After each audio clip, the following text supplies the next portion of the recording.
Hola, ¿qué tal? ¿Cómo están?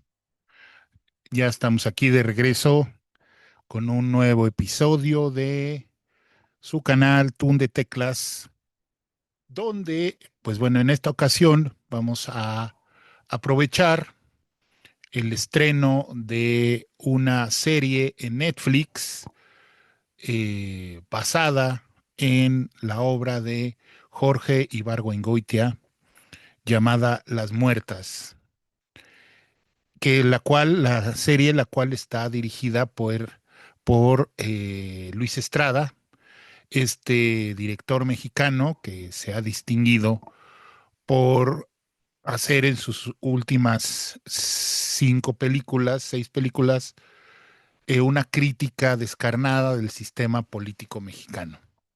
Entonces, esta serie que ha estado causando revuelo y mucho interés y muchos comentarios, pues nos da oportunidad precisamente para hablar de un autor que es también uno de mis autores favoritos, Jorge Ibargüengoitia, que pues bueno, él además de ser novelista o de destacarse como narrador, pues fundamentalmente él inició como dramaturgo y también se ha destacado mucho como eh, cronista, como articulista, periódico durante mucho tiempo.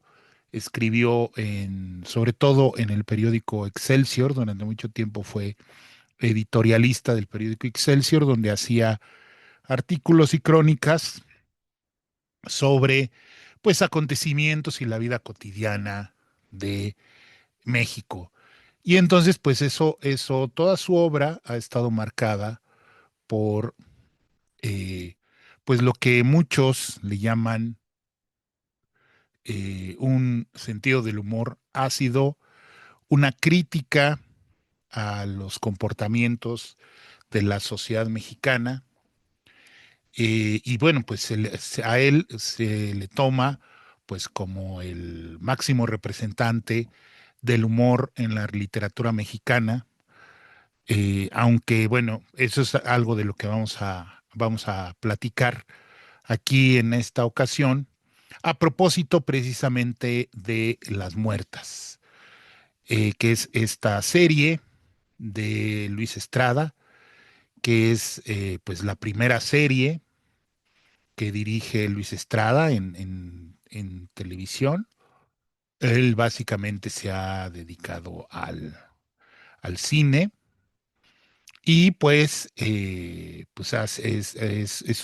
para mí esta serie, eh, pues es como un resumen de muchas de las cosas que él ha planteado en sus películas, tanto temática como formalmente, porque pues es innegable que él ya ha desarrollado un estilo que pues él lo relaciona mucho también el abordaje de los temas, que bueno, básicamente pues es una crítica muchas veces muy directa a la clase política, al sistema político mexicano y también a la sociedad mexicana. Entonces, pues bueno, vamos a platicar un poco sobre esto, sobre las muertas, sobre el tema de la corrupción y del crimen, que es uno de los principales temas que se abordan en esta serie.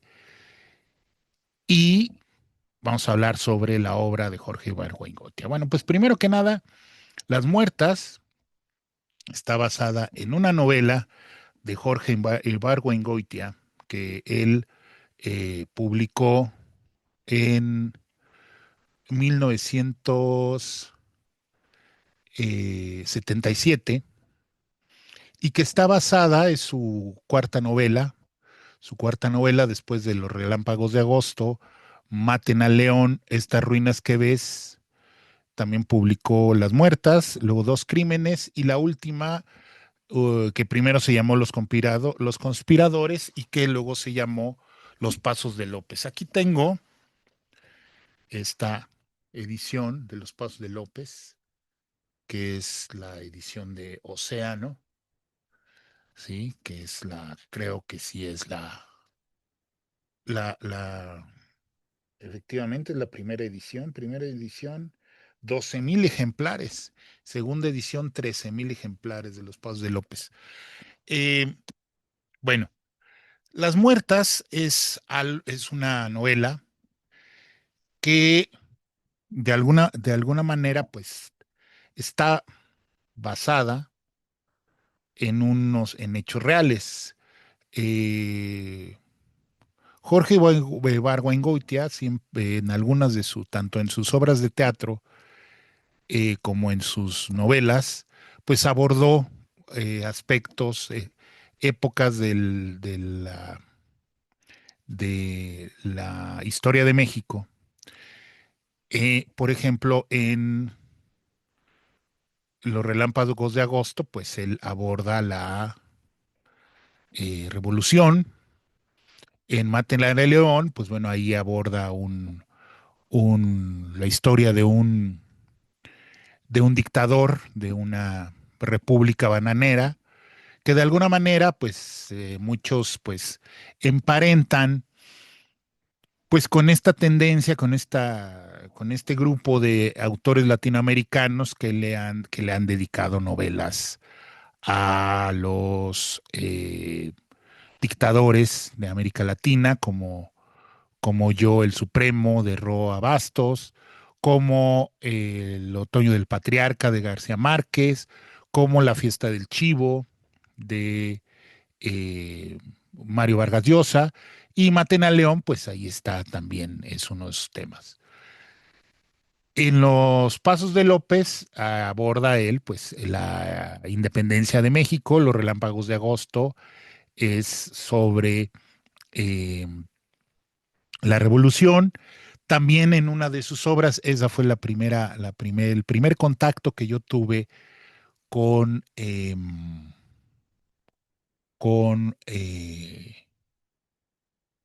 Jorge Ibargüengoitia, que fue pues hace ya muchísimos años, cuando yo tenía, pues debí de haber tenido 17, 18 años, cuando iba en el CCH y en la materia de redacción, la antología que traía varias obras, algunas obras de teatro. En una de ellas era El Atentado, está basada precisamente en el asesinato de Obregón, de, de Álvaro Obregón. Entonces, esa obra, pues fue mi primer contacto. También recuerdo que ahí en esa antología también estaba una obra de Salvador Novo, la Guerra de las Gordas, que está basada en la época azteca, en la época de los aztecas, que es también una comedia de humor negro. Y ese fue mi primer contacto con el atentado, con Jorge Ibargüengoitia, con el atentado, que es en ese entonces la maestra de redacción. Mi maestra de redacción fue la maestra Reina Barrera, que es una de las decanas ahora, todavía, afortunadamente todavía anda por ahí dando guerra a la maestra Reina Barrera. Ella fue la que nos enseñó a Jorge Ibargüengoitia. Algunos años después, ya en la carrera de periodismo y comunicación colectiva, en la entonces en Paragón, la maestra Guadalupe Polo, en la materia de entrevista, ella nos dio entrevista y reportaje. Ella nos dejaba leer varios libros eh, sobre temas de escritores mexicanos que también eran periodistas. Entonces allí, pues leímos a Elena Poniatowska, La Noche de Tlatelolco, a Vicente Leñero, Asesinato. Leímos también a Cristina Pacheco con su libro Sopita de Fideo, de Crónicas, y también leímos Las Muertas de Jorge Ibargüengoitia. Más que un reportaje, Las Muertas es evidentemente una novela, porque aunque utiliza Ibargüengoitia técnicas periodísticas y muestra dentro de la novela se manejan pues el género de la entrevista, el documental y todo eso es manejado como ficción, aunque está basado en cosas reales aparecidas en la realidad, pues él lo retoma y lo ficcionaliza y crea pues una novela con una trama pues cercana pero no exacta de los acontecimientos. Es decir, no es un documental, no es un reportaje novelado, no es una novela de que ahora el género es true crime, el true crime que habla de los delitos de criminales, sino que es una novela basada en hechos reales sobre pues los crímenes de estas señoras, de estas mujeres de Guanajuato, de San Francisco del Rincón, que por cierto es el lugar donde vive Vicente Fox, el expresidente panista, eh, y que pues según las crónicas, según lo investigado, pues son responsables, fueron responsables de más de 50 muertes de mujeres, sobre todo de personas, a lo largo de pues 20 años en los que ellas estuvieron y sostuvieron una organización criminal basada pues en la prostitución, en la trata de blancas, como se decía antes, ahora trata de personas, y pues también en la corrupción, en la corrupción. Porque, pues como bien se muestra en la novela y como bien se muestra en la serie, pues ellas estaban en contubernio y ellas lograron sobrevivir porque estaban en contubernio con las autoridades de todos los niveles, desde los policías, los presidentes municipales, los inspectores y obviamente los gobernadores, porque eso no podía ser, no podía existir toda esa impunidad que durante años estas mujeres vivieron si no hubiera sido por el contubernio de con las autoridades. Como sigue siendo y como es ahora, ahora sigue siendo igual. Y precisamente esa es la pertinencia de la serie de Las Muertas y el planteamiento que hace Luis Estrada en esto. Entonces, esa es la historia de las muertas. Bueno, todo el mundo sabe ya a estas alturas que está basado en el caso de las Poquianchis, que fue un caso real precisamente de estas mujeres que se dedicaban a la administración de burdeles, de puteros, y pues explotaban y pues secuestraban, privaban de su libertad, maltrataban y después pues las mataban a las mujeres que ya no les servían o que se portaban mal, que no las obedecían, pues también las acababan. Desde luego, tanto en la novela como en la serie, los acontecimientos reales son mucho más graves y mucho más grotescos que lo que fueron en la realidad, ¿sí? Uno no puede saber si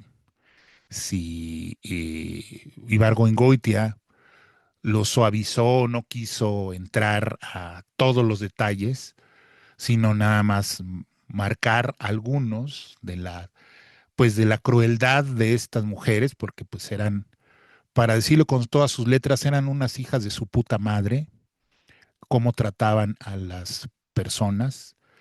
Y entonces, a las mujeres, a las prostitutas, y entonces, pues, Ibargüengoitia no entra en muchos detalles. Hay que recordar que precisamente eh, en esa época en que eh, Ibargüengoitia publicó este, es su novela, también se, se hizo una película un año antes, en 1976. Felipe Casals dirigió, ¿no? Dirigió Las Poquianchis, esta película que está basada, ¿sí? Que está basada en el caso de las hermanas González Valenzuela, que así era como se apellidaban estas mujeres, y que está armada, pues sí, con un afán documental, obviamente es una película también, pero sí está más apegada a lo que salió en la prensa en ese entonces. Y bueno, pues sabemos que Felipe Casals, pues bueno, es uno de los grandes directores mexicanos que no solamente, bueno, tiene una larga trayectoria fílmica, pero que, entre otros, pues dirigió El Apando, que es una película basada en la novela casi testimonial de José Revueltas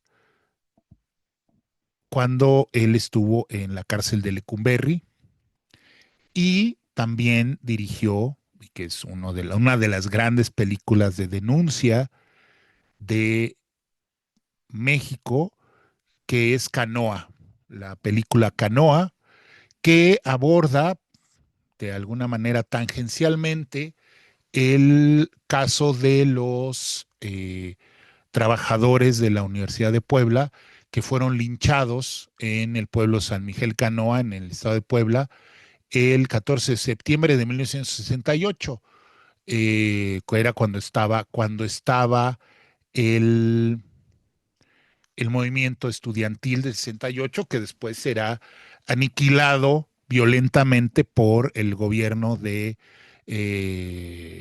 Gustavo Díaz Ordaz, asusado por Luis Echeverría.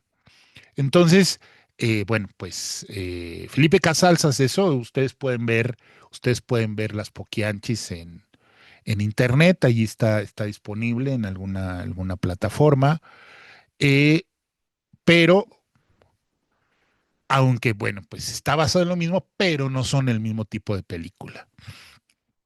Aunque Felipe Casals, pues es parte de pues de esos directores que empezaron en los setentas a hacer películas mucho más importantes y que retratan episodios de la actualidad de nuestra sociedad.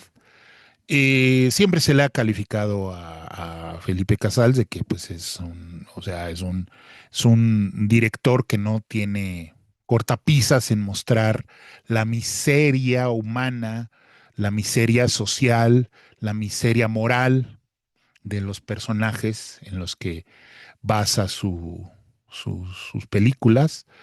Y por lo tanto, pues Las Poquianches, pues bueno, causó furor, causó, causó sensación, cuando precisamente pues fue estrenada, al igual que el mismo caso de Real de Las Poquianchis, cuando se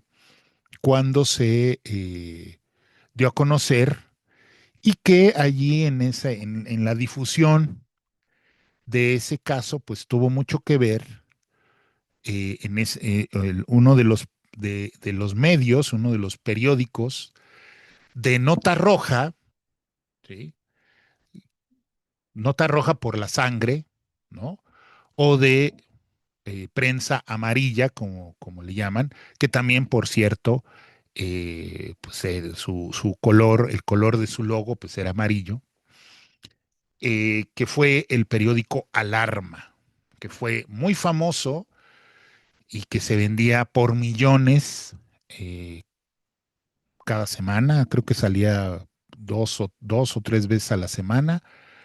Era un periódico que se dedicaba precisamente a reportear y a registrar los casos de nota roja y que pues se leía por millones. Pero el caso, precisamente el caso de las Poquianchis, pues fue ampliamente difundido y eh, cubierto por eh, Alarma. De hecho, bueno, ahora en estas entrevistas de promoción que ha estado haciendo Luis Estrada, eh, pues dice pues bueno, que él hizo una ardua investigación documental para, pues bueno, para ser lo más fiel al escenario y a la época en la que sucedieron los hechos y que casi no encontró nada de fotografías ni publicaciones más que las de el Alarma, que ahí todo lo que sabemos o lo que se sabe sobre las Poquianchis, pues está tomado del Alarma. Entonces, pues bueno, en ese entonces, pues no se tomaba muy profesionalmente, muy en serio, pues todas estas cuestiones, sino que precisamente se veía como un amarillismo. Y pues obviamente también pues los gobiernos pues los gobiernos del PRI en ese entonces trataban de que pues no se difundiera, de que no se difundiera el caso, ¿no? Sino al contrario, que se, que se escondiera, que no se difundiera, que no se diera a conocer, porque evidentemente pues salieron embarrados muchísimos funcionarios que como se muestra en la serie y en la novela y en la serie, pues tuvieron mucho que ver con los acontecimientos y con todas las muertes y todos los delitos que se provocaron durante esos años o que estas señoras provocaron durante su vida delictiva.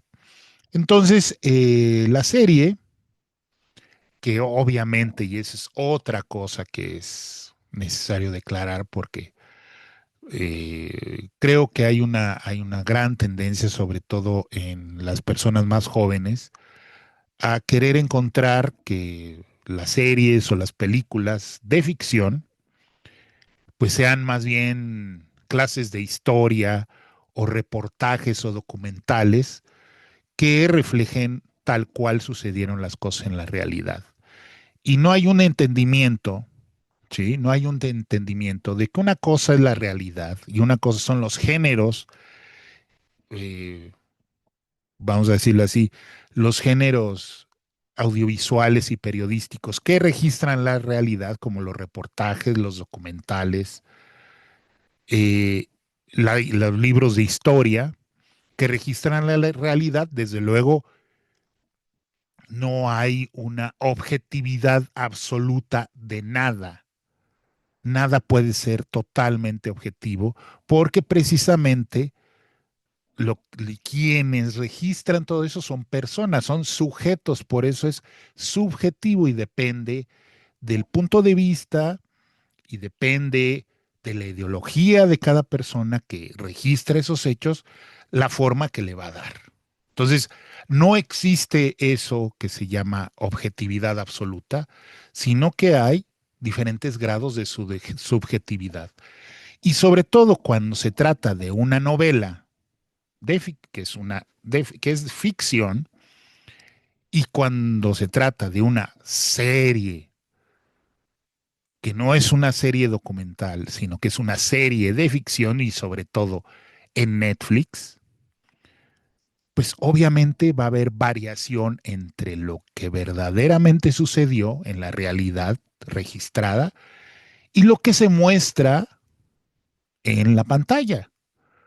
Entonces, hay mucho, y digo, yo lo entiendo porque ahora yo mismo, yo mismo he hecho la broma ahora con la portada del video. Dice Ibargüengoitia se retuerce en su tumba por las muertas, que es precisamente el amarillismo. Entonces, algunos en las redes sociales, pues han hecho lo que oculta la serie de las muertas sobre el caso de las Poquianchis. Y entonces muestran, ¿no?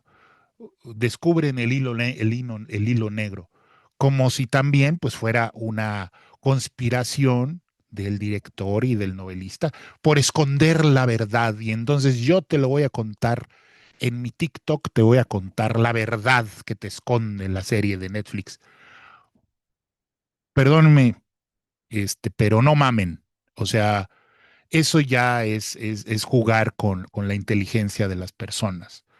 ¿Sí? Es evidente que es las muertas y la novela de Jorge Ibargüengoitia son ficción.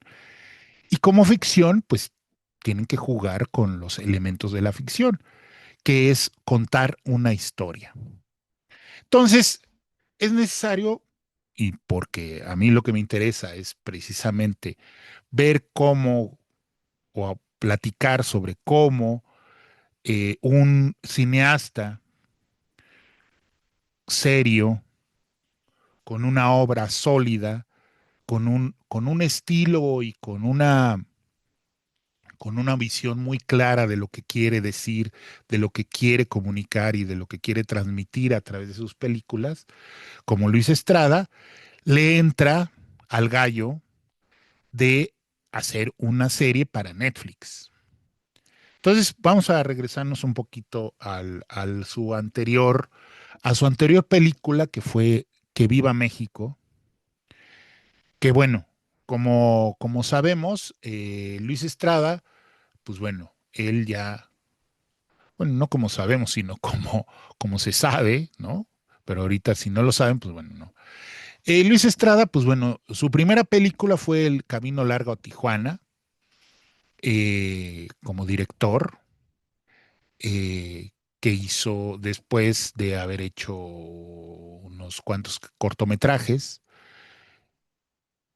y que pues bueno ahí pues fue en 1988, luego en 1991 hizo Bandidos, luego hizo en 1994 Ámbar y fue hasta 1999, 5 años después, que hizo La Ley de Herodes.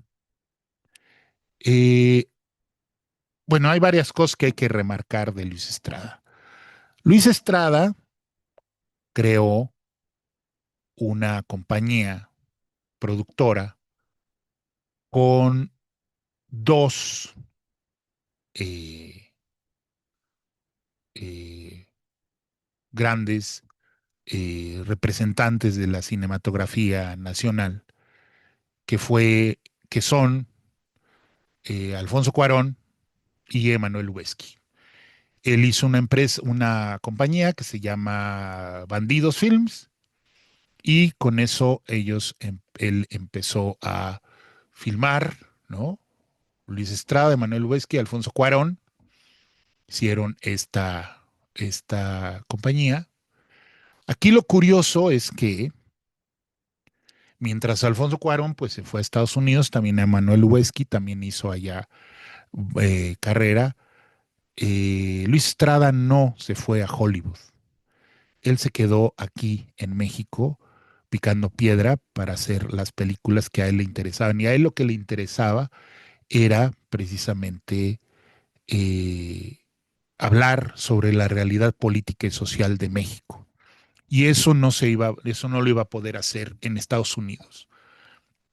Entonces, él no se va, él se queda aquí. Y en 1999, que es un año muy importante para México porque es el año anterior a las elecciones del 2000, en la cual eh, gana por primera vez un partido que no era el PRI. Bueno, 70 años, durante 70 años duró el predominio, el dominio del Partido Revolucionario Institucional, y por primera vez en 2000 ganó un partido que no era el PRI, sino el PAN, y entonces gana Vicente Fox Quesada. Esto ya estamos hablando de hace 26 años, que parece ya muy lejano, pero que es muy reciente para un país, para la edad de un país es muy reciente. Entonces la ley de Herodes causó ámpula, porque bueno, todavía estaba el PRI en el poder, y trató por todos los medios de que no se viera, de censurarla, de boicotearla. ¿Por qué? Porque la ley de Herodes, ¿sí? Eh, pues lo que retrata es la corrupción, ¿sí? Del Partido Revolucionario Institucional en sus orígenes. Y entonces, pues él lo hace como una fábula, pues es una fábula realista, una fábula parodia eh, de pues un pueblo, en un pueblo donde en San Pedro de los Aguaros, creo que se llama el pueblo, y que también aquí lo que hay que mencionar es que la ley de Herodes también es el título de un libro de cuentos de Jorge Goitia, y que también pues desde ahí ya se demuestra pues la influencia que tiene la obra de Jorge Goitia en la concepción del mundo ficticio, porque es México, pero no es México, es un México inventado. Los lugares en donde suceden los, eh, los episodios de estas películas de eh, Luis Estrada, pues es México, pero es un México inventado. Entonces, San Pedro de los Aguaros, que también es una zona indeterminada y que es un pueblo, hay un pueblo alejado de la mano de Dios, pero no del PRI, pues bueno, ahí muestra toda la corrupción y todo. Y pues ahí ya se va conformando, pues esto que son la, la, las 5 películas que hace Luis Estrada para ir desgranando pues la historia política y sobre todo denunciar pues la corrupción, que básicamente es la corrupción y el deterioro, ¿sí? La, la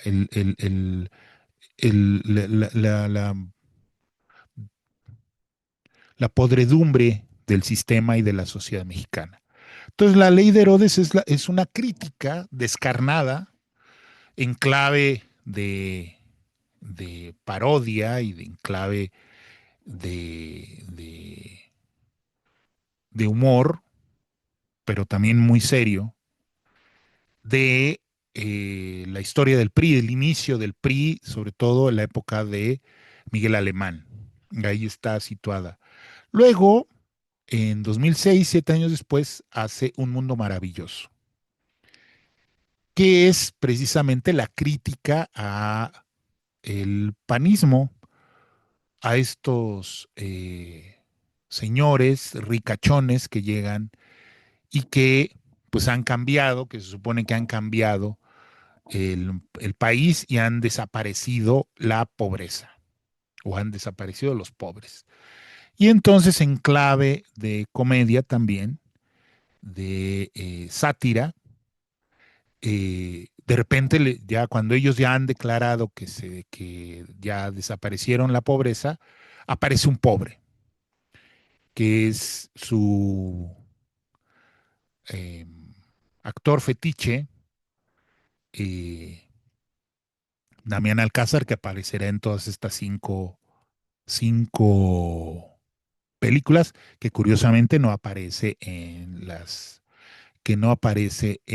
muertas, pero en las muertas aparecen todos sus actores, de su cuadro de actores que cada vez se ha ido aumentando, su cuadro de actores que trabajan, de una u otra manera en las películas de Luis Estrada, pero aquí sí trabajan todos, o sea, todos los actores del cine mexicano que todavía están vivos y que han trabajado alguna vez con Luis Estrada, pues están, y muchos jóvenes también en la serie, porque pues son muchísimos, muchísimos personajes en la serie, y a cada uno les da, aunque sea un papelito, pero ahí están muchísimos, muchísimos. Es casi, casi como ir detectando, y mira, este aquí y este acá.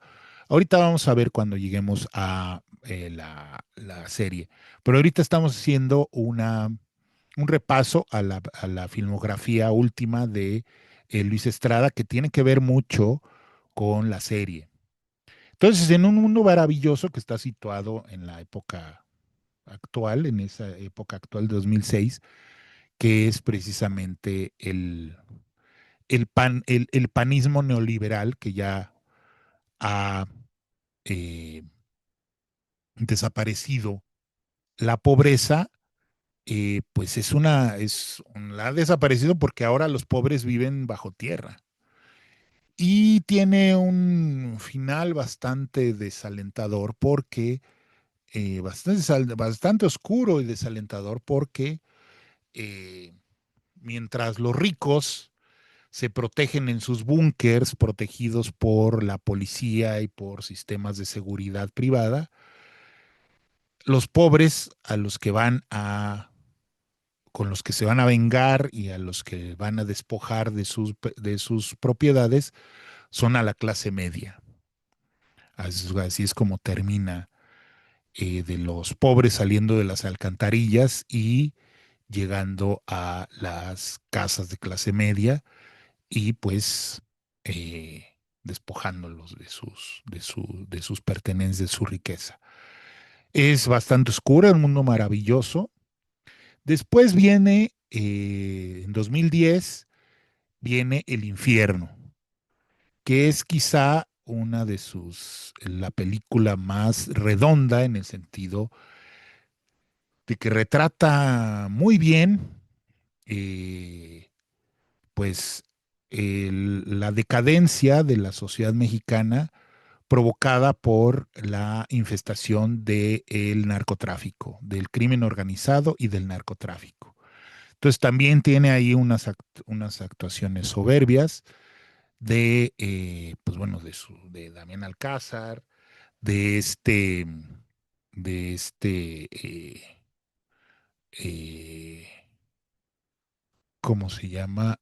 Joaquín Cosío, ¿no? El Cochiloco.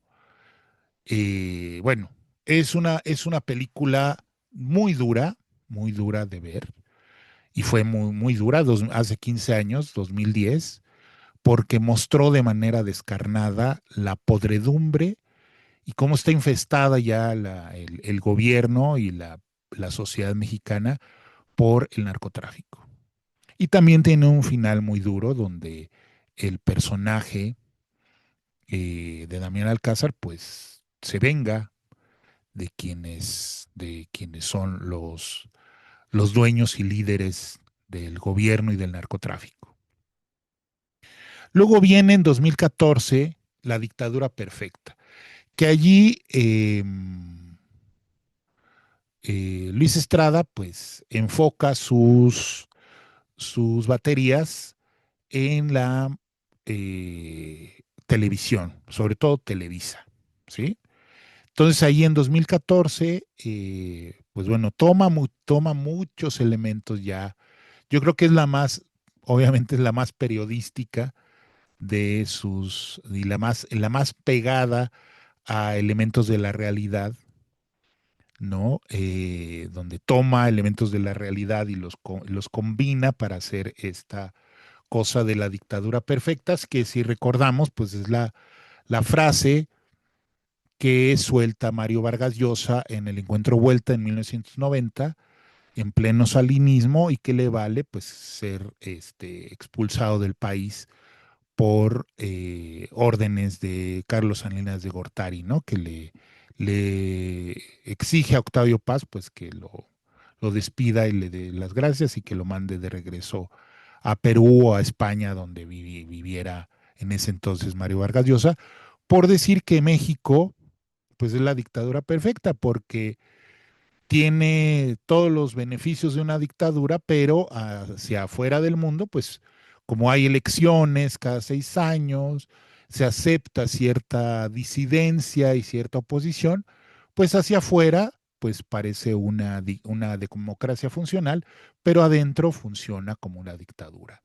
Y entonces por eso dice que es la dictadura perfecta. Entonces la dictadura perfecta acá es la de los medios, sobre todo la televisión. Y entonces, pues Luis Estrada toma, pues el caso, por ejemplo, y que estamos aquí ya hablando en el sexenio de Peña Nieto, pues está cómo crea un candidato y un presidente a, en la película. El caso de la niña Paulette, esta niña, este, que supuestamente había sido secuestrada, desaparecida y que luego apareció debajo del colchón de la casa de la casa donde vivía y nadie se había dado cuenta y que se armó todo una fiesta eh, mediática, sobre todo por TV Azteca, y que de ahí saldría pues la nefasta Lili Telles, ahora senadora y este pretendiente de lanzarse como líder de la ultraderecha aquí en México, ¿no? Entonces, pues ahí retrata muy bien. Yo creo que es la más flojita de sus películas, La dictadura perfecta, aunque pues sí, pues hace una crítica ácida sobre la televisión. Lo que pasa es que ya para ese entonces ya Televisa ya estaba de salida, como ahora ya está de salida Televisa, ya no tiene la misma fuerza que tenía en ese entonces y muchísimo más antes.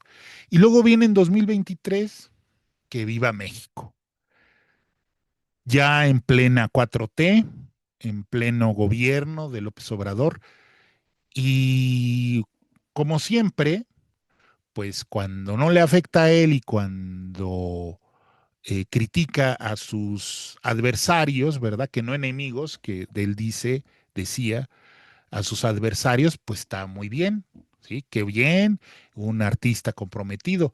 Pero entonces, cuando en Que Viva México, que allí Luis Estrada, eh, pues carga sus baterías contra la sociedad mexicana en general, ¿sí?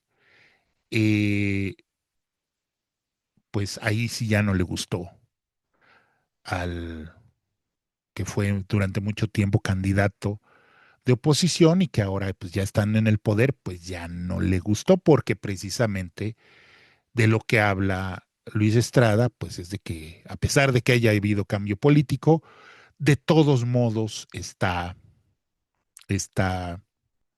eh, pues lo mismo, sigue la corrupción, sigue el contubernio del gobierno con el crimen, sí, entonces eso no le gustó al presidente y entonces el presidente se volvió crítico cinematográfico y entonces desde su púlpito de de las mañaneras, pues excomulgó a, eh, a Luis Estrada. Lamentablemente, pues ahí Luis Estrada tuvo problemas con Netflix, porque pues Netflix se asustó y pensó que no se iba a ver tanto, porque pues ya estaba. Y entonces lo que hizo Luis Estrada fue comprar. Porque Luis Estrada, bueno, iba a salir en Netflix, pero Luis Estrada quería que también estuviera en el cine. Entonces Netflix no quiso que estuviera en el cine, sino que nada estuviera. Y entonces Luis Estrada compró los derechos, se retrasó su exhibición en el cine Y luego, pues ya compró se los compró los derechos a Netflix, se los vendió a Sony. Sony hizo que apareciera en el cine y luego ya finalmente apareció Que Viva México en Netflix. Al parecer, pues todo este jaloneo sirvió para que Luis Estrada lograra amarrar la dirección de esta serie de Las Muertas. Y entonces, pues ya en 2025 tenemos Las Muertas en Netflix, que de alguna manera yo creo que conecta muy bien obviamente conecta muy bien con esta pentalogía de Luis Estrada sobre México y que abarca un periodo histórico que es ya la plenitud del poder político en México, que son los 60, los 50 y los 60, lo que ya se llamará el milagro mexicano, es decir, los tiempos de López Mateos sobre todo. Entonces ahí retrata muy bien esa época, las muertas. Eh, Creo que con la que conecta, de todas estas 5 películas, con la que conecta más, con las que conecta más, creo que es con La Ley de Herodes, con El Infierno y de alguna manera con Que Viva México. Sí, porque ahí, en esas películas, pues bueno, está precisamente la corrupción de los gobiernos priistas, el contubernio con el crimen organizado y también la hipocresía de la sociedad mexicana, ¿sí? Que está plasmada pues precisamente en pues estos personajes atroces de una sociedad hipócrita, que bueno, pues las señoras estas, las poquianchis, pues son del Bajío, que conocía muy bien Ibargüengoitia, porque pues, él nació en Guanajuato y ahí vivió su infancia, su adolescencia.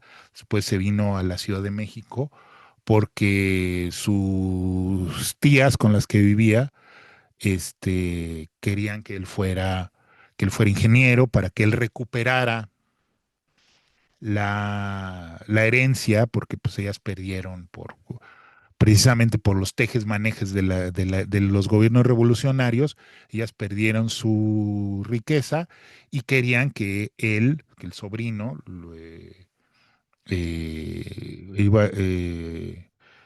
Jorge, se titulara de ingeniero y recuperara la herencia. Pero resulta que 2 años antes de terminar la carrera, Jorge Iván Goitia decidió dejarla y años después, sobre todo después de tener contacto con Salvador Novo, con el gran escritor de la generación de contemporáneos, y también, pues bueno, uno de los grandes poetas y dramaturgos, gente de teatro de este país, en ese entonces, pues quedó muy impresionado sobre el teatro y decidió, Jorge Ibargüengoitia decidió estudiar, venir a la Ciudad de México a estudiar eh, dramaturgia y terminó siendo alumno de otro de los grandes maestros del teatro en México, que es nada más y nada menos que Rodolfo Usigli. Rodolfo Usigli, que dejó una gran escuela entre los que, bueno, los más destacados, pues podríamos mencionar, además de Ibargüengoitia, a Luisa Josefina Hernández, a esta gran maestra, narradora y dramaturga y maestra de la universidad, de la Facultad de Filosofía y Letras, y sobre todo Emilio Carballido, uno de los grandes, grandes, grandes dramaturgos de México. Quizá de los tres, más bien, no quizá, seguramente de los tres, pues el que menos tuvo éxito en el ámbito dramatúrgico fue Jorge Ibargüengoitia, porque pues sus obras al principio pues sí fue considerado una promesa de la dramaturgia, pero después sus obras no tuvieron éxito, no tuvieron el éxito que él hubiera esperado, eh, y después pues se desencantó. Escribió bastantes, escribió una docena de obras que, pues bueno, fueron poco puestas, han sido poco puestas.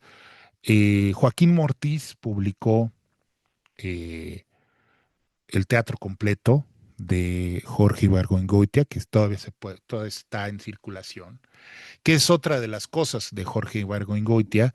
Jorge Ibargüengoitia ha sido muy bien promovido y todavía se permanece vigente, y ahora pues con la serie pues va a resurgir, va a haber un resurgimiento del interés en su obra y de obviamente de las publicaciones.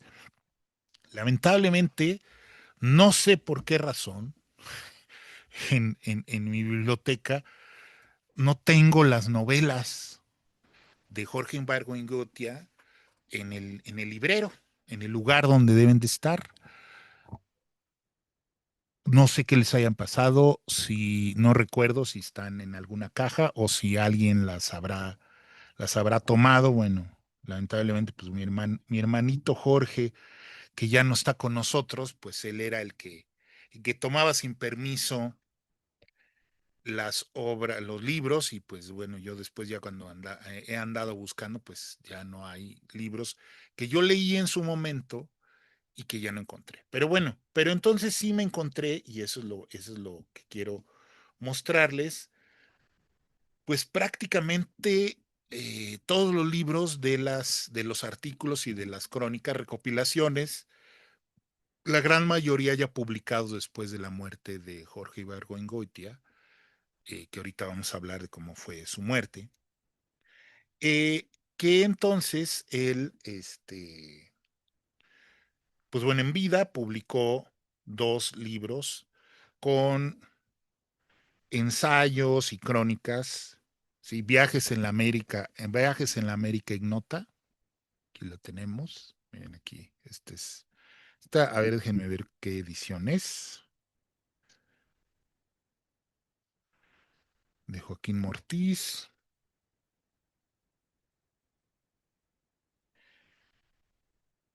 la primera edición de Joaquín Mortiz, en obras de Jorge Ibargüengoitia, en 88, en aquí está, Ibargüengoitia, y este otro que se llama Sálvese quien pueda, que este está aquí también. Esto lo recopiló cuando todavía vivía Ibargüengoitia, y es bueno, la edición original salió en 1975 en Editorial Novaro, pero esta en 1993, esta edición en las obras de Jorge Ibargüengoitia. Tiempo después, eh, Joaquín Mortiz, bueno, primero que nada, Editorial Vuelta, esta editorial, ¿sí? Fundada por Octavio Paz y Enrique Krause, publicó esta recopilación de artículos de Jorge Ibargüengoitia publicados, muchos de ellos en Vuelta y en Excelsior, que se llama Autopsias Rápidas. Esta sí, desde luego, esta es edición, primera edición, edición original, 1988, que publicó Vuelta y que es inconseguible prácticamente la actualidad. Pero entonces Guillermo Sheridan se dio la tarea de pues ir recopilando. Entonces él recopiló otros tantos volúmenes, ¿no?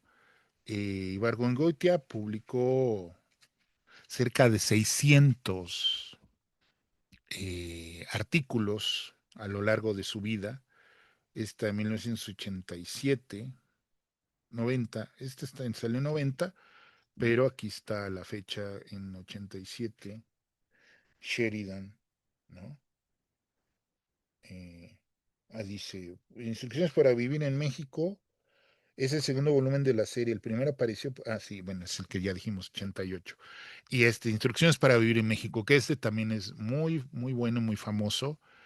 Uno de los más leídos, Instrucciones para vivir en México. Aquí está Ibargüengoitia, que es el segundo libro ya publicado después de la muerte de Ibargüengoitia. Este otro, La casa de usted y otros, que también es eh, compilado por Guillermo Sheridan, ¿sí? Artículos de Excelsior, La casa de usted y otros viajes, ¿sí? Y luego pues ya vienen Ideas en Venta, que estos ya son otros, ya no son, ya no es Guillermo Sheridan, sino la compilación de este libro estuvo a cargo de Aline Davidoff y el cuidado de la edición lo hizo Jesús Quintero. Y entonces, pues bueno, aquí forman parte que ya son otros más artículos publicados por Ibargüengoitia, Misterios de la vida diaria, Misterios de la vida diaria, aquí está también Jesús Quintero, fue el encargado de esta edición, ¿no? Son artículos de Excelsior. Y este que es el último de esta colección de artículos de Jorge Ibargüengoitia, Olvide usted su equipaje, que es también, dice, el armado de este volumen estuvo a cargo de Jesús Quintero a partir de una preselección de Aline Davidoff. Dice, bueno, aquí está. También entre 68 y 76, viviendo, ay, perdón, viviendo en Coyoacán, España o Londres. Entonces aquí está. Porque, pues bueno, eh, Jorge Ibargüengoitia se casó con una pintora francesa, Joy Laville, que es la autora de las obras de las acuarelas, estas son caso acuarelas, de las obras que son las portadas, ¿no? Las portadas de los libros de Ibargüengoitia son de Joy Laville. Entonces, pues ella también se encargó, pues, activamente y pues eh, eh, sabiamente de promover la obra, la reedición y la constante reedición de las obras de Humberto Ingotia. Hace poco volvió otra vez, bueno, pues ya Planeta volvió a publicar o a republicar las obras de Ibargüengoitia con otro formato, con otro papel, y pues bueno, ahí están. La cuestión es que prácticamente, si uno busca, prácticamente todas las obras de Ibargüengoitia todavía están circulando, todavía están en librerías, lo cual es muy bueno para un autor con tanto tiempo ya de muerto. Él en 1983, fallece en 1983 en un accidente de aviación, cuando él iba de París a España y de España iba a viajar a Colombia, eh, porque Gabriel García Márquez lo había invitado al primer encuentro de cultura hispanoamericana en Bogotá. Y entonces el avión se estrelló cerca del aeropuerto de Madrid y pues allí murieron, además de Ibargüengoitia, el artista peruano Manuel Escorza, el crítico literario uruguayo Ángel Rama y Marta Traba y la pianista española Rosa Sabater, entre, bueno, pues obviamente muchas personas que murieron.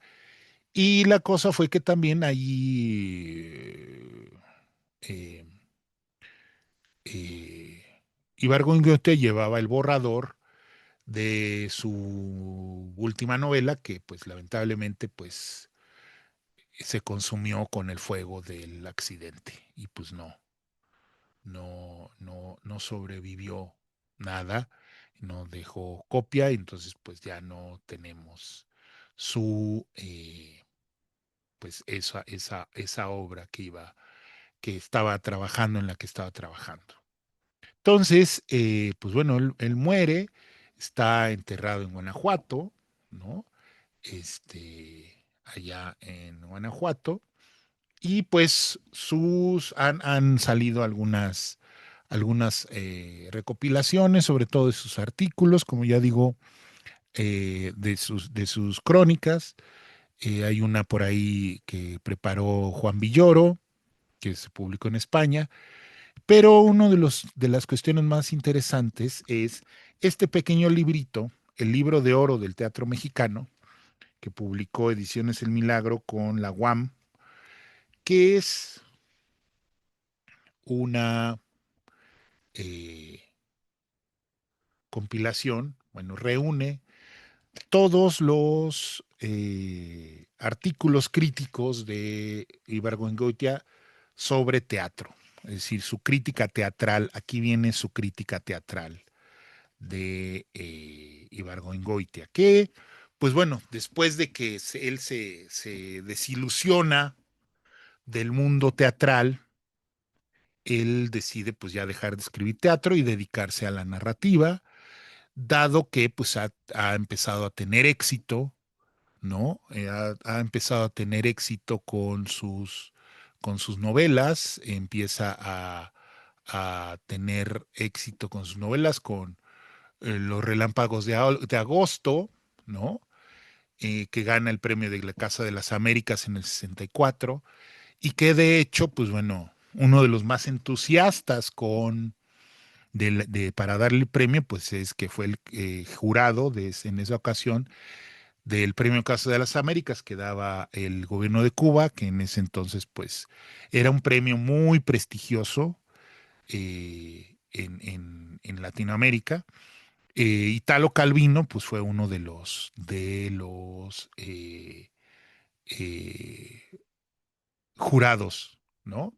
Entonces, bueno, pues eso fue en el 64. Luego, pues publica los cuentos, que son La Ley de Herodes, que ya dijimos, la novela de Maten a León, que aquí curiosamente también hay que resaltar que Maten a León también fue película y la película fue dirigida por el papá de Luis Estrada. Entonces ya desde ahí, al parecer ahí es cuando Luis Estrada entra en contacto con la obra de Jorge Ibargüengoitia y lo influirá mucho, tendrá una gran influencia en él tanto en su humor como en la visión de mostrar pues las taras de la sociedad y de la historia de México. Luego, en el 75, publica Estas ruinas que ves y gana el Premio Internacional de Novela México en el 74. Eso es algunos de los premios que además Ibargüengoitia pues ganó varias becas, ¿no? Y él mismo dice, bueno, pues es que luego se me se acabaron las becas, se acabaron los premios y pues ya no tuvo para, ya no tuvo aliciente para escribir, además, para escribir teatro, sobre todo que sus obras pues no tenían mucho éxito. Además, en este caso, pues bueno, se desalentó también porque, pues siendo un alumno destacado de Rodolfo Usigli, en una entrevista a Rodolfo Usigli, Elena Poniatowska le pregunta a Usigli que quiénes son sus alumnos más destacados y menciona a todos menos a Jorge Ibargüengoitia, lo cual a él le duele muchísimo. Ibargüengoitia tenía un carácter, al parecer dicen, tenía un carácter difícil. Curiosamente, y eso es algo que hay que analizar en cuanto a si verdaderamente su objetivo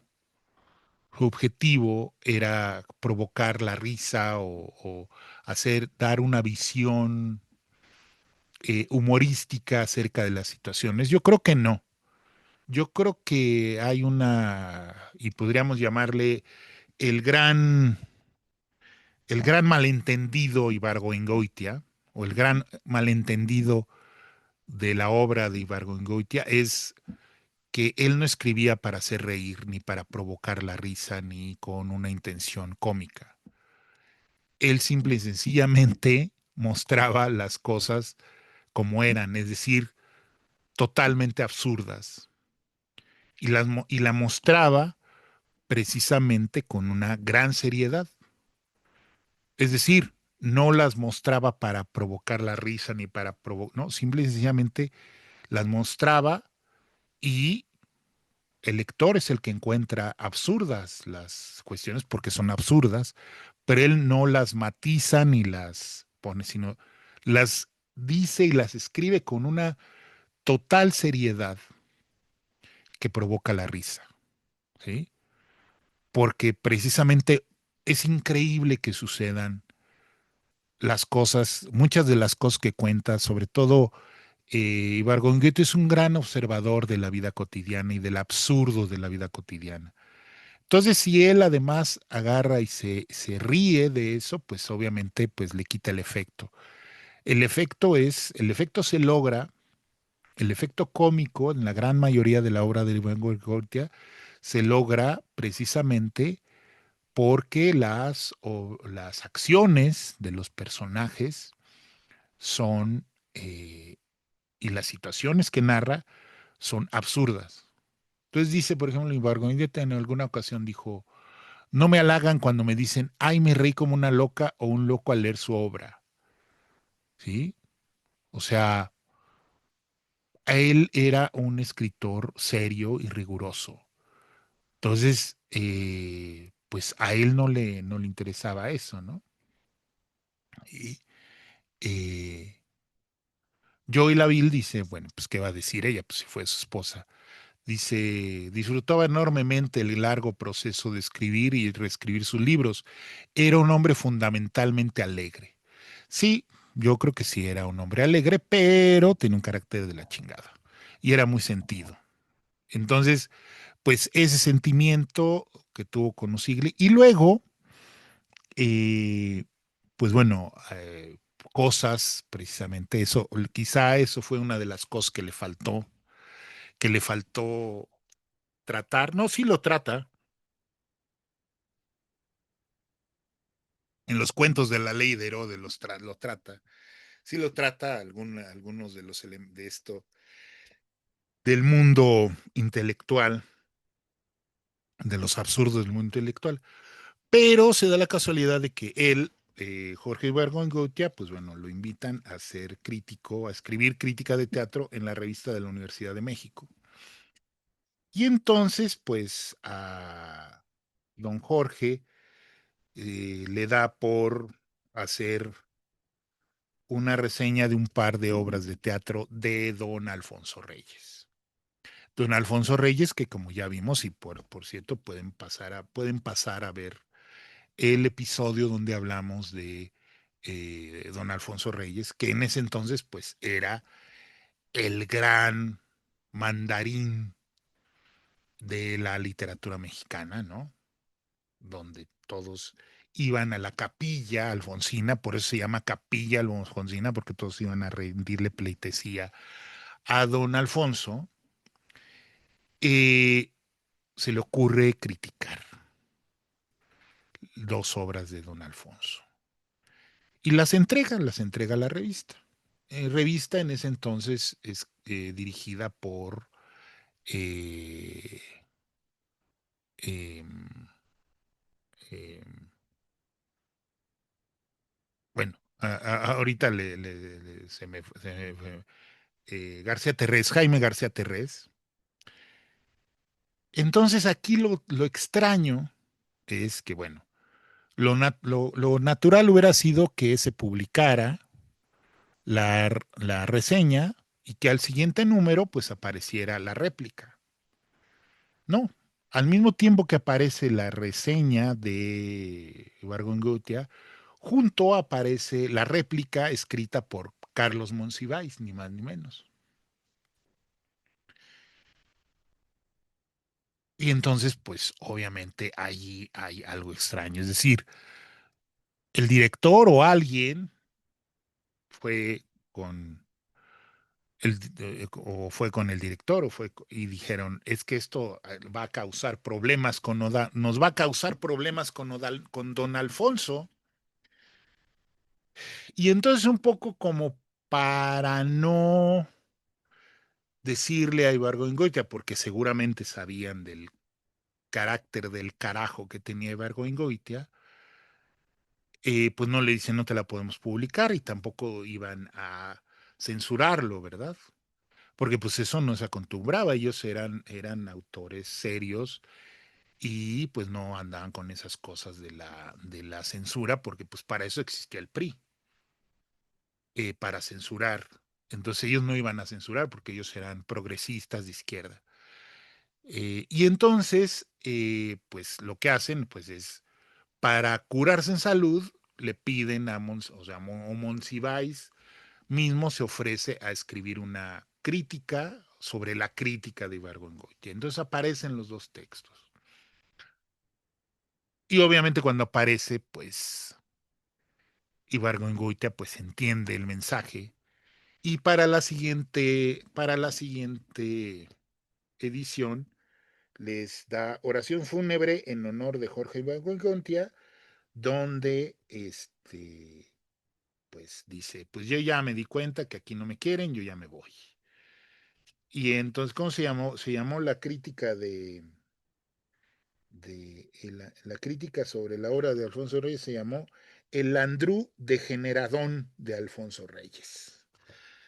Aquí está en este librito que creo que todavía se puede conseguir, el libro de oro del teatro mexicano, aquí viene, que lo compiló Luis Mario Moncada, también maestro dramaturgo, y cuenta aquí, dice, aquí hicimos publicar en este volumen también la crítica de Monsiváis a la crítica de Ibargüengoitia, pero Carlos Monsiváis no autorizó que se publicara. Entonces, pero afortunadamente, cuando yo trabajaba en la revista de la universidad, digitalizamos toda la revista de la universidad y ustedes pueden encontrar en el sitio de la revista de la Universidad de México, ustedes pueden encontrar la, todos los números desde 1930 hasta la actualidad de la revista de la universidad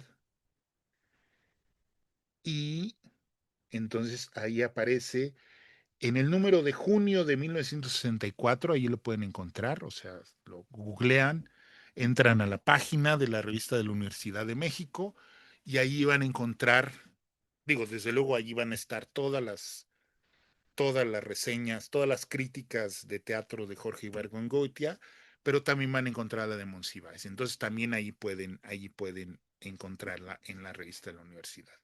Entonces, eh, y entonces ahí él decide de ya no escribir más de teatro tampoco. Entonces él pues, se dedica a escribir pues sus novelas y pues le iba muy bien, como ya vimos. eh, con las muertas también causa esa sensación, pero pues fallece en 1983. Entonces, regresando a precisamente a las muertas, a la serie, pues bueno, la serie pues está primero lo que ya decíamos. Yo creo que nunca en su vida, en toda su carrera cinematográfica, Luis Estrada había dispuesto de tanto presupuesto para hacer algo así, para hacer una película, para hacer una serie. Es decir, estamos hablando de serie Netflix, ¿sí? Entonces es un pastón el que tuvo a su disposición Luis Estrada y entonces también, pues bueno, obviamente Netflix tiene un nivel de calidad y tiene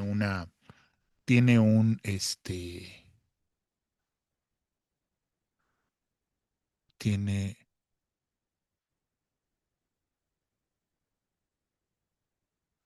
tiene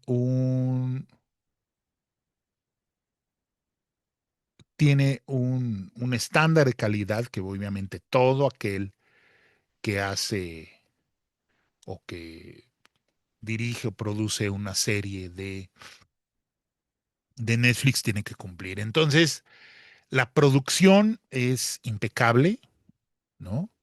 La producción es impecable, eh, ¿no? Eh, tuvo locaciones en San Luis Potosí, en Guanajuato, en Veracruz, eh,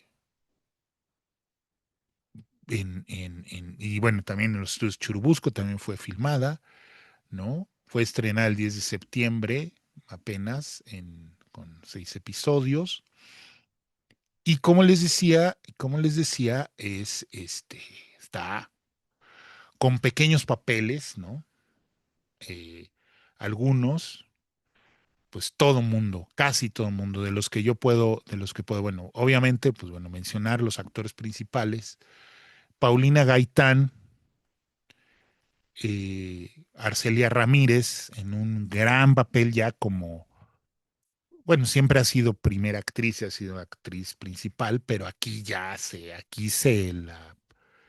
se vacía como esta Arcángela Baladro, ¿no?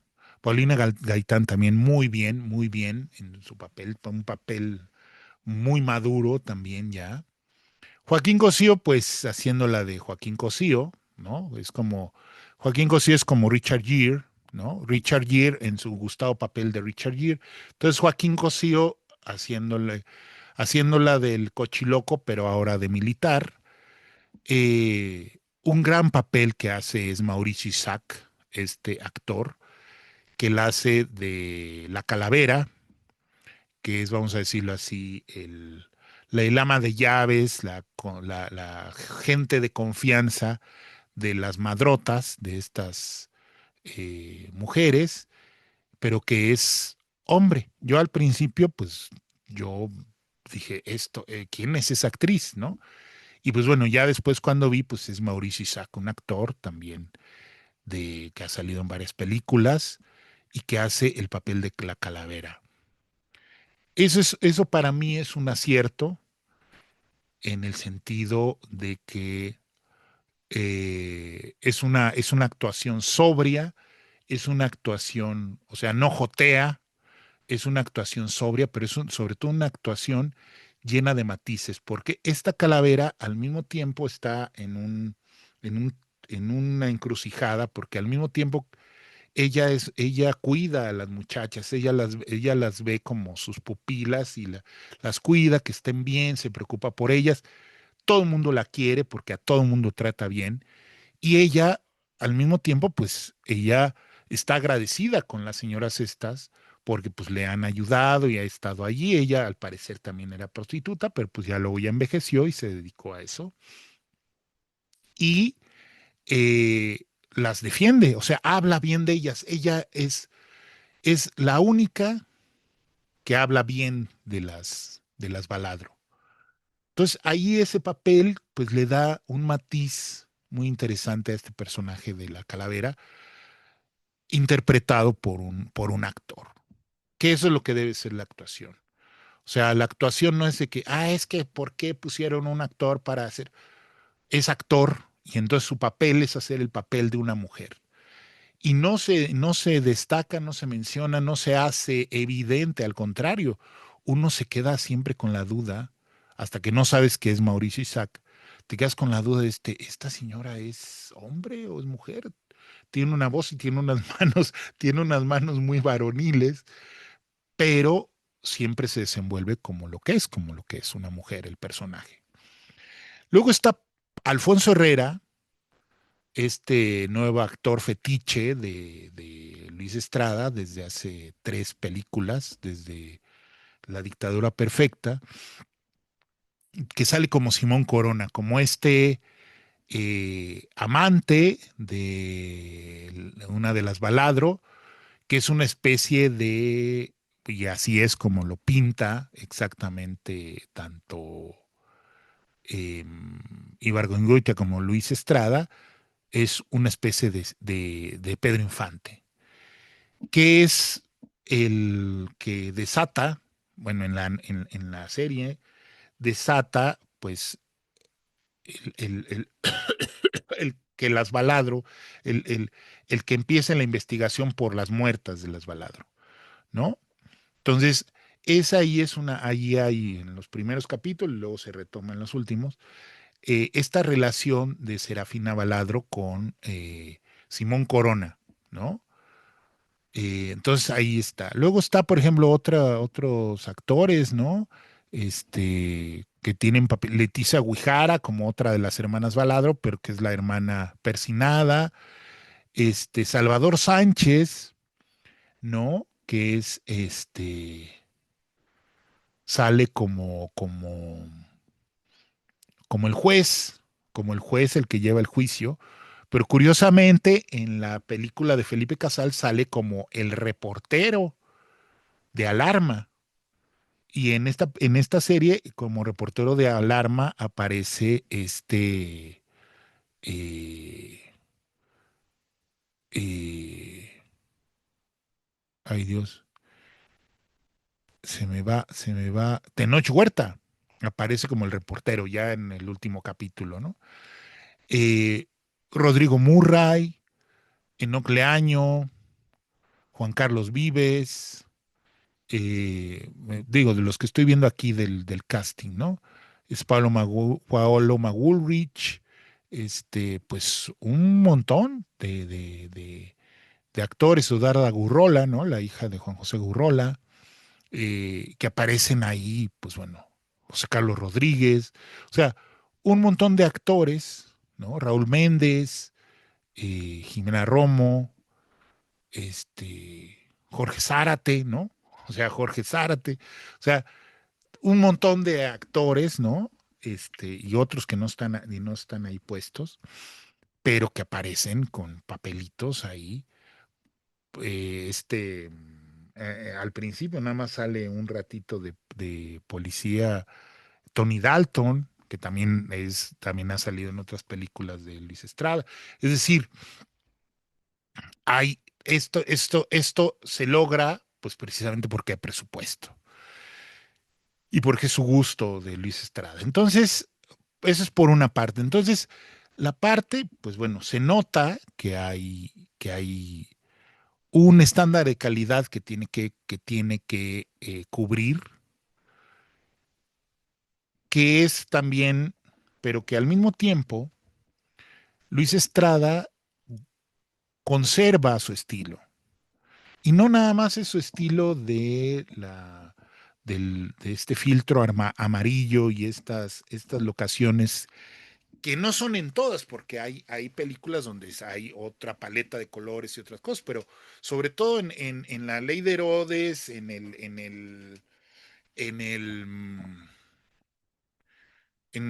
eh, en la Ley de Herodes, en, a ver, ¿en cuáles son? Espérenme. En La Ley de Herodes, en El Infierno y en Que Viva México, hay esta conjunción, ¿no? Esta cosa del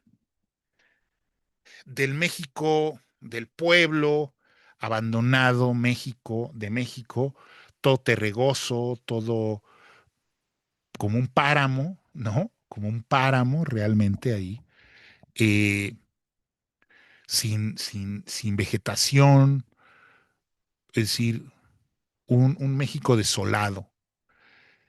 Y eso es de alguna manera lo que también eso mantiene esa estética mantiene. Sin embargo, también hay cosas o sea, la reconstrucción, o más bien, más que la reconstrucción, es la remembranza de ese México mostrado en las películas de la época de oro, ¿sí? Esa estética, vamos a llamarla así, esa estética de las películas de la época de oro, pero pues ahora a color, ¿no? Eh, donde se ve los pueblos de México rurales, con estas calles empedradas, con estos edificios de pueblo, ¿no? Con estas plazas de pueblo, ¿sí? Porque pues eso es ahí donde suceden las acciones de la serie, pero que también de alguna manera nos rememoran a las películas de la época de oro, ¿sí? Es decir, sobre todo a los melodramas, a los grandes melodramas de la época de oro, ¿no? Una de las cosas que hay que destacar de la serie es la gran musicalización que logra, que hace, ¿no? Toma música de la época o de anterior, digo, ahí también es donde se ve el dinero, ¿no? O sea, bien gastado, bien invertido el dinero, de utilizar boleros, utilizar danzones, es decir, utilizar la música que se escuchaba en ese entonces y que se bailaba en los puteros y en los lugares, ¿sí? Me gustó mucho pues, cómo filma el puerto de Veracruz, ¿no? La locación del puerto de Veracruz me encantó. Cómo lo ambienta, porque bueno, allí los personajes ahí se van, ahí tienen un viaje. Y entonces este aire que solamente los mexicanos de cierta edad y que hemos visto y que fuimos alimentados cinematográficamente por el cine de oro, por la época del cine de oro, podemos percibir y podemos entender, ¿sí? Y podemos apreciar más que nada esto que es verdaderamente mexicano. Una de las cosas que, bueno, que yo me pregunto, pero pues que bueno, también si no tengo la respuesta, pues también no me importa mucho, es cómo se percibe en este medio, o sea, el público de otros países en este medio del, de las plataformas del streaming, cómo perciben un producto como La Ley de Herodes, ¿sí? A sabiendas de que es una serie mexicana hecha por mexicanos, hablada en español. Ese es otro o es otro de los hallazgos y de los logros de Luis Estrada. Por primera vez en muchos años de películas mexicanas, los mexicanos hablan como mexicanos, ¿sí? Los mexicanos, y dicen groserías mexicanas, ¿sí? Las películas españolas, los españoles hablan y putean, ¿sí? Como españoles. En las películas argentinas, los argentinos hablan y putean como argentinos. Y en las películas mexicanas hay una especie como de todavía pudor, todavía miedo a decir, bueno, lo que se llama groserías, cuando las groserías están bien puestas. Estas señoras, que son unas hijas de la chingada, pues hablan como unas hijas de la chingada y tratan a las muchachas, a sus pupilas, como dicen, a pan y verga. O sea, las tratan como la chingada y a puras groserías. Y hablan con groserías, no se andan. Pero eso es también lo paradójico. Entre ellos, cuando están en público, se tratan de señorita y de general y de la chingada y licenciado y todo muy decente fuera. Pero adentro hablan y dicen groserías mexicanas. Entonces, eso también es una de las cuestiones también interesantes de verlas, no solamente, no nada más en las películas de Luis Estrada, sino ahora en una serie. Otro aspecto, y que eso es lo que nos lleva pues ya al meollo del asunto del retrato de estos personajes, de estas mujeres, ¿no? De estas mujeres eh, que llegaron y que lograron hacer pues todo un imperio, ¿no? Bueno, un imperio, bueno, todo tener mucha influencia y tener varios puteros y hacer todo lo que hicieron. Ya como personaje, pues bueno, tanto el de Paulina Gaitán como el de la Sierra Ramírez no son, no son, no son malvadas de manual. No son malas, malas, malas de manual, no son malas de telenovela. Son personajes tridimensionales que sí, fundamentalmente su alma está podrida, son unas hijas de puta, pero son seres humanos que aman, que tienen conflictos, que tienen pasiones, que tienen sentimientos.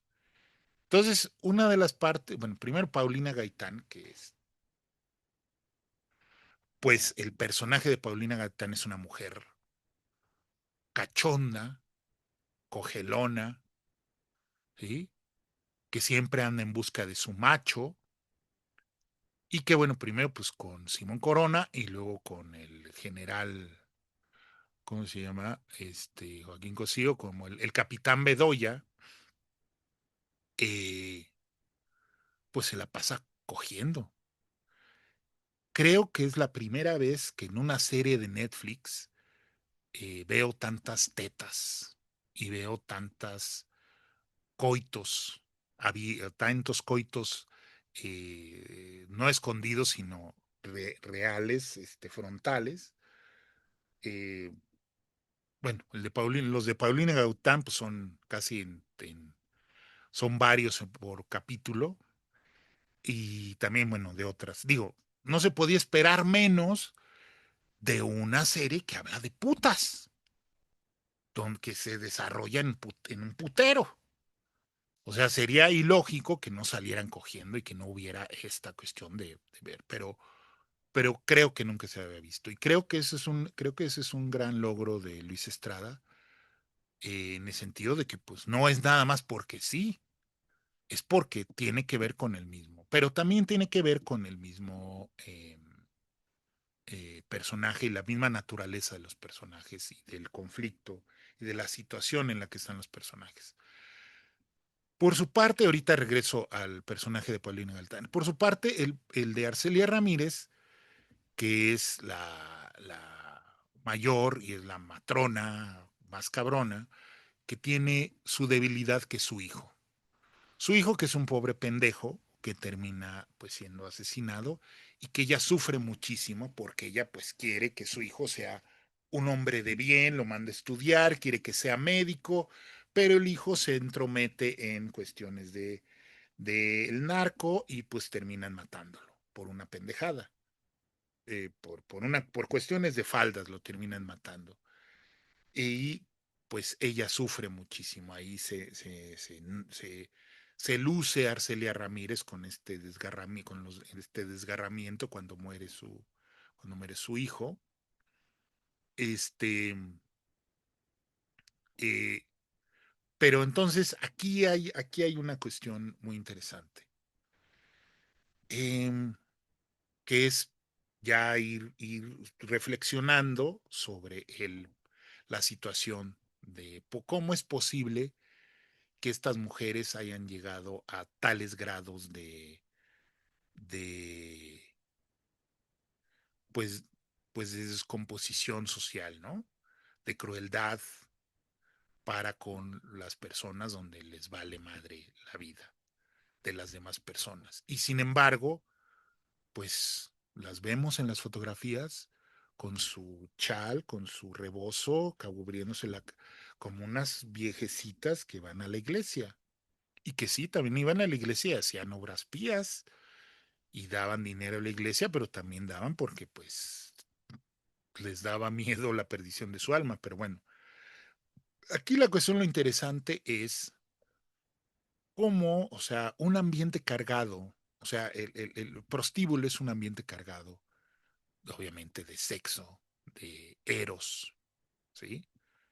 Y lo paradójico es que en la vida de estas mujeres, la vida de estas mujeres se desata, se desenvuelve de un momento a otro del Eros y el Tánatos. Entonces, aquí la cuestión es que, digo, y para ponernos freudianos, aquí la cuestión es que no hay límites. Aquí estas señoras no tienen límites. Es decir, no tienen, les ha- tiene- no- tiene- están malitas de su ley del padre. Es decir, no tienen límites ni para el eros ni para el tánatos, ¿sí?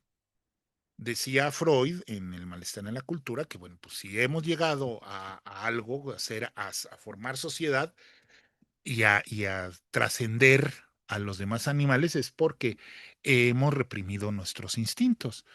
Y obviamente hemos reprimido la libido, que es tanto el impulso de vida como el impulso de muerte, es decir, el eros o el tánatos.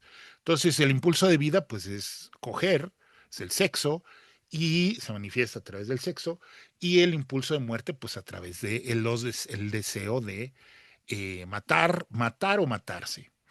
Entonces, estas señoras no tienen freno a esos deseos. No tienen límite, no tienen freno a su impulso de vida y su impulso de muerte. Entonces, Paulina Gaitán, pues se prende y ella quiere coger, pero al mismo tiempo es una hija de la chingada. Y Arcelia Ramírez, su impulso de vida va hacia su hijo, pero es una hija de la chingada con las demás. Y entonces, con las demás mujeres, con las demás. Pero además, no tiene ninguna limitación, no tiene ningún freno a su ambición. Y ellas están convencidas porque así lo han visto y así lo ejercen. Todo mundo tiene un precio. Y entonces cuando se hacen los rejegos los funcionarios, sobre todo Arcelia Ramírez le dice, no se haga pendejo, licenciado. ¿Cuánto va a querer? ¿Cuánto va a querer por el amparo? ¿Cuánto va a querer por el permiso? ¿Cuánto va a querer para dejar de estarnos chingando y dejarnos hacer nuestro trabajo? Y todos los funcionarios le terminan entrando. Unos hacen su negocio. Por ejemplo, Joaquín Gosío, que aparte se anda cogiendo a Serafina Baladro, pues también cuando ellas recurren a él, porque pues es la figura masculina que necesitan ahí, él lo sabe, y además siendo del ejército, pues él sabe que él es el macho de ahí, que es el macho de ellas y que ellas necesitan un macho que le resuelva las cosas. Simón Corona no, Simón Corona pues es nada más el, el, el, el el amante de Serafina Baladro, pero Joaquín Cosío asume la posición del hombre de la casa y entonces él le resuelve cosas, pero cuando ve con la oportunidad, él les pide. Él saca tajada de todo eso. Por ejemplo, cuando compran el que va a ser uno de los cabarets, la casa, además de que la consigue con sobreprecio, y que pues ellas dicen, y él se las vende como una ganga, la vende con sobreprecio y él recibe comisión por la venta de la casa. Este, y bueno, todas las autoridades son embarrados por el dinero de estas mujeres que no tienen tapujos. Y precisamente lo curioso es que se les acaba el chiste precisamente por las ambiciones políticas del gobernador. Porque el gobernador de Plan de Abajo, que es para todas las circunstancias Guanajuato, Plan de Abajo, el gobernador de Plan de Abajo quiere ser presidente. Y entonces dice, pero entonces tengo que resolver cosas. Dice, pero pues no puedo aumentar los impuestos, no puedo. Pues ¿qué hacemos? Pues acabamos con los puteros. Y entonces prohíben la prostitución. Y por eso caen en desgracia las Baladro, que es cuando empieza la vorágine de pendejada tras pendejada, de error tras error, de error tras error, todo hasta que caen ya totalmente en desgracia y son apresadas. En este sentido, por ejemplo, a mí, sobre todo en la serie, me recuerda mucho ciertas películas de los hermanos Cohen, donde precisamente los personajes son unos pendejazos que precisamente la trama se mueve a partir de las tonterías y de las estupideces que hacen los personajes, que van de una estupidez en estupidez, como en el Gran Lebowski o como en Fargo, ¿no? Donde los personajes van, ¿sí? Bueno, tanto la película como la serie, ¿no? La serie, pues eso es, o sea, es ir viendo a a los personajes ver cómo la cagan y la cagan en grande.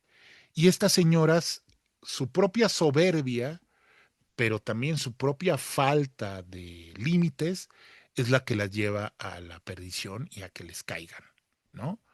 Eh, Se supone que originalmente es una de las muchachas las que escapa y es como denuncian y caen y les caen. Acá, no, acá se da precisamente por la aprehensión de Simón Corona, que es con lo que empieza la película, que Simón Corona, siendo un pendejo, pues él se quiere zafar, ¿no? Porque a él lo tratan, bueno, en una venganza, Serafina Baladro va y lo tratan de matar, de acribillarlo, de matarlo a balazos, pero son tan pendejos que no lo terminan matando. Entonces, cuando a él le caen, él lo meten a la cárcel a Simón Corona, pero él dice, bueno, pues si le cuento una cosa me puedo zafar. Y entonces obviamente el policía le dice, no, sí, a ver, cuéntame. Y le cuenta que él fue, que él acompañó, que él fue, acompañó a Serafina y a varios, a tirar a una muchacha al campo, a un lado de la carretera.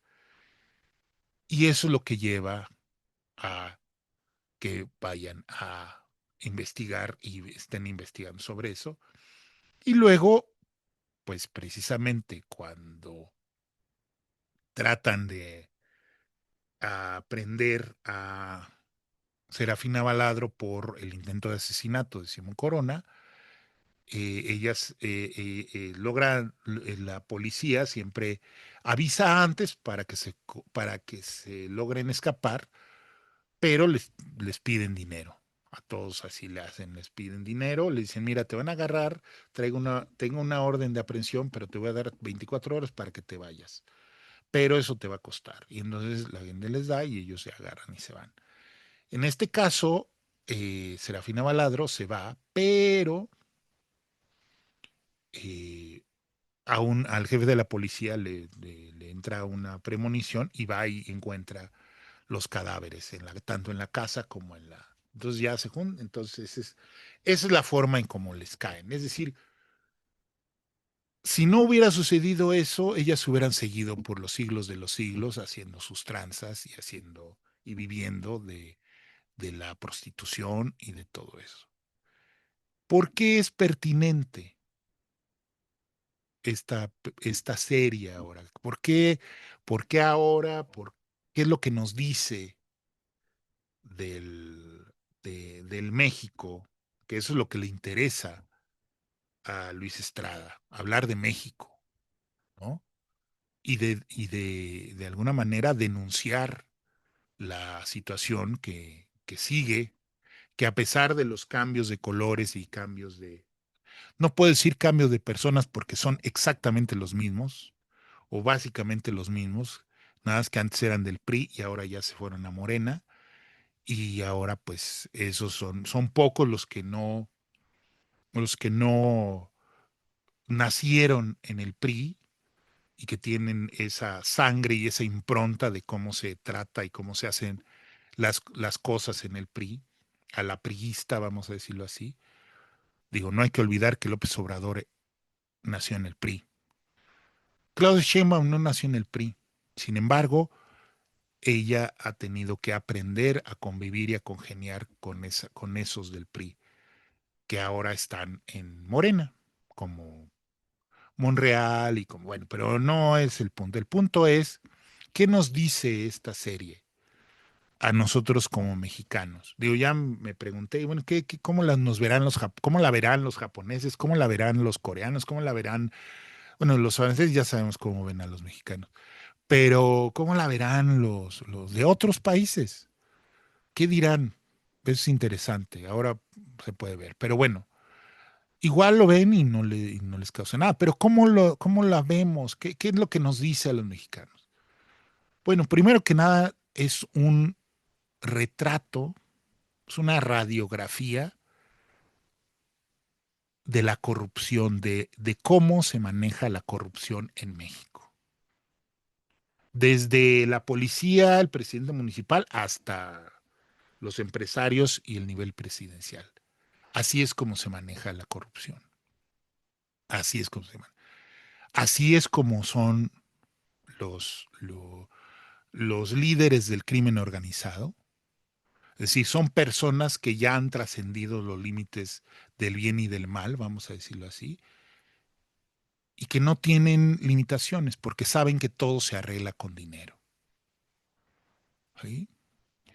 Y aquí es bien interesante también, pues, también que ya no es una cuestión de sexo, que nunca ha sido una cuestión de sexo, es una cuestión de personas, ¿sí? Es una cuestión de personas. No importa si es hombre, mujer o quimera, aquel que es una persona miserable, que es una persona mala, no importa el sexo. Y aquí, pues bueno, queda demostrado que las mujeres pueden ser incluso más cabronas que los hombres, ¿sí? Más despiadadas, más desalmadas, ¿sí? Que los hombres. Eso no quiere decir nada. Yo no tengo preferencia por ni por mi propio sexo, ni por mi propio sexo, ni por el sexo de las mujeres. Ni decir, es que las mujeres son, todos somos una mierda. Todos podemos llegar, más bien, todos podemos llegar a ser una mierda como personas, dependiendo del ambiente y dependiendo de la circunstancia en la que nos encontremos, pero todos podemos convertirnos en una mierda. Y esa es una de las enseñanzas que nos quedan con esta serie. La otra, pues, es que no es nada nuevo, ¿sí? Ahora, una serie nos va a dar solución, nos va a dar respuestas. No, para eso no sirve, el arte no sirve para eso. El arte no es su función darnos respuestas. Las respuestas las tenemos que sacar nosotros. Lo que sí tienen que hacer, lo que sí hace el arte, y creo que lo hace de una manera destacable, porque Luis Estrada, creo que con esta serie ha logrado pulir su estilo y pulir su manera de hacer cine, sobre todo porque, pues, tiene, o sea, le costó, o sea, tuvo por primera vez, como ya dije, por primera vez tuvo dinero, tuvo dinero, el dinero suficiente para hacerlo bien y hacer lo que quería, lo que quisiera, ¿no? Contratar a los actores que quisiera, hacer las locaciones donde quisiera, ¿sí? Y pues va a tener y tiene una difusión global. Entonces, entonces Luis Estrada ha logrado, si a algunos no les gusta o les parece, eso ya realmente es cuestión de gustos personales y pues eso ya, digo, ahora tenemos la oportunidad de grabar un podcast para decir lo que pensamos, pero aquí no es una cuestión de gusto. Yo lo que he dado son argumentos, creo que válidos, hasta cierta manera inteligentes, para valorar una serie que está basada en una obra literaria de un gran autor mexicano, como ya dije, y que está hecha por un gran director de cine mexicano, que les podrá gustar o no les podrá gustar su estilo, su forma, como lo dice. No todas las obras artísticas logran ser, logran ser, más bien son logradas, se logran, unas no se logran, unas fallan a veces en el objetivo y otras sí se logran muy bien. Y creo que Las Muertas es una serie para lo que es, retomada de una obra y realizada con el formato y a la manera de Netflix, me parece una serie muy bien lograda. Y también en sus objetivos, vamos a decirlo así, meta artísticos, que es precisamente la denuncia y el ponernos a reflexionar sobre lo que somos como personas y lo que somos como país. Obviamente a muchas personas no les gusta verse reflejadas en el arte, en las cosas. Obviamente tienden a negar, ¿no? Pero las personas que verdaderamente son inteligentes, las personas verdaderamente reflexivas, lo toman como es, como una obra que nos permite reflexionar sobre nosotros mismos y sobre el mundo en el que vivimos y sobre lo que se está convirtiendo el mundo, lo que estamos convirtiendo el mundo. Entonces, en ese sentido, a mí me parece una muy buena serie lograda, que en la filmografía de Luis Estrada, es más, yo cuando salió Que Viva México, yo lo veía ya muy ruquito a Luis Estrada y ahora lo veo hasta rejuvenecido. Creo que ahora ya hasta comió bien, ¿no? Y ya se la pasó más tranquilo, sin tantas preocupaciones para poder filmar. Y está muy entusiasta. Yo lo he visto en sus entrevistas y todo, lo he visto muy entusiasta y todo, porque además, por primera vez, creo, está teniendo una difusión profesional, como deben de ser la difusión de las obras en una industria, no como aquí en México, que todo se hace pues con los recursos que se logran reunir y con la buena voluntad y con los favores y las amistades. En cambio aquí pues, les han dado un rol de prensa a todo, o sea, a los actores, a todo, para difundir. ¿Por qué? Porque pues eso es lo que hace Netflix, no lo hace nomás de gratis. Pero también a Netflix le conviene porque va generando contenido que hace que la gente de los propios países se vea reflejada en ella y lo siga. Entonces, pues bueno, en el caso, por ejemplo, de aquí de México, pues ya se hizo Pedro Páramo, ya se hizo, bueno, pero pues lo hizo un director que más bien la gran parte de su carrera la hizo fuera de México, eh, pero, por ejemplo, Luis Estrada es un director netamente mexicano. Entonces, eso también es una cosa a destacar, que no, él no tiene ni la visión ni la forma de trabajar de Estados Unidos, y sin embargo ha hecho un gran trabajo como director y como obra que se ve que estuvo muy bien trabajado el guión, que él trabajó con varias personas y obviamente pues que conoce la obra de Ibargüengoitia y que pues la desarrolló tratando de cuidar el espíritu, no solamente de la novela, sino del tono ibargüengoitiano, si existe esa palabra o que acabo de inventar, que es eso. Bueno, pues eso es lo que quería yo comentar sobre las muertas. Véanla, pero sobre todo lean a Ibargüengoitia. Su obra está disponible en las librerías, vayan a las librerías, compren sus novelas, se van a divertir, les va a hacer reírse un ratito, pero también reflexionar sobre eh, pues las pendejadas cotidianas, las estupideces cotidianas a las que nos enfrentamos, a los insentidos de la vida cotidiana en este paisito que llamamos México. Bueno, pues pues esa es la cuestión. Eh, Paso entonces pues a agradecerles, a pedirles por favor que si les gustó esta charla, si les gusta lo que tratamos en el canal, pues vayan y denle like, difúndanlo con sus amigos en sus redes sociales, dejen comentarios para que se genere más interactividad, ¿no? Eh, y también me interesa saber, o sea, no, no me interesa que nada más me feliciten ni nada, sino me interesa intercambiar puntos de vista, saber qué piensan, pero obviamente con argumentos y pues platicar y confrontar puntos de vista. Eso también me interesa.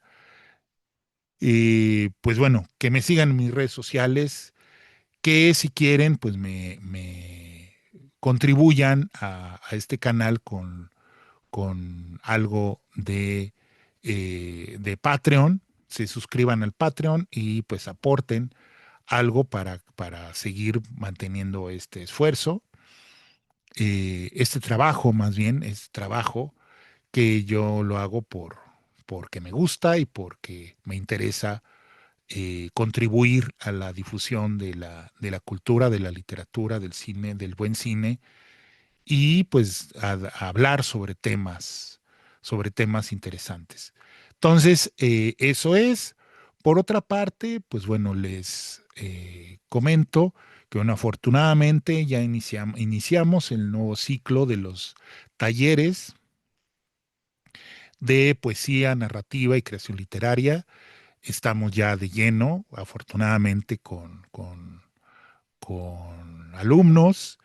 Y eso no quiere decir que porque ya inició en septiembre ya no se pueden inscribir. Se pueden inscribir cuando ustedes quieran para las 12 sesiones que dura el taller, eh, donde, pues bueno, ustedes van a tener acceso a 12 sesiones en vivo para que ustedes puedan comentar y trabajar sus textos. Además van a tener acceso a 12 clases grabadas sobre diferentes temas literarios, a bibliografía para cada una de las sesiones, para cada uno de los temas. Y también los invito pues a que si ya tienen un libro terminado o quieren iniciar un libro de cualquier género, de cualquier tipo, desde libro de cuentos, novela, manual, sus memorias, su tesis, si eso lo quieren trabajar, eh, pidan sus sesiones de asesoría personalizada del laboratorio de proyectos de escritura. Todos los datos están también en la descripción, acá abajo, en la descripción para que entren a mi sitio web. Allí encuentran toda la información y allí yo les establecen contacto conmigo, ya sea a través del correo electrónico, que ya tengo un correo electrónico para los talleres, se llama tundeteclascursos@gmail.com, ahí me pueden escribir o me pueden mandar a mi WhatsApp. O me pueden seguir en mis redes sociales, que en todos lados estoy como Tundeteclas, y ahí me pueden encontrar y ahí ustedes pueden encontrar los datos para los cursos y para las asesorías.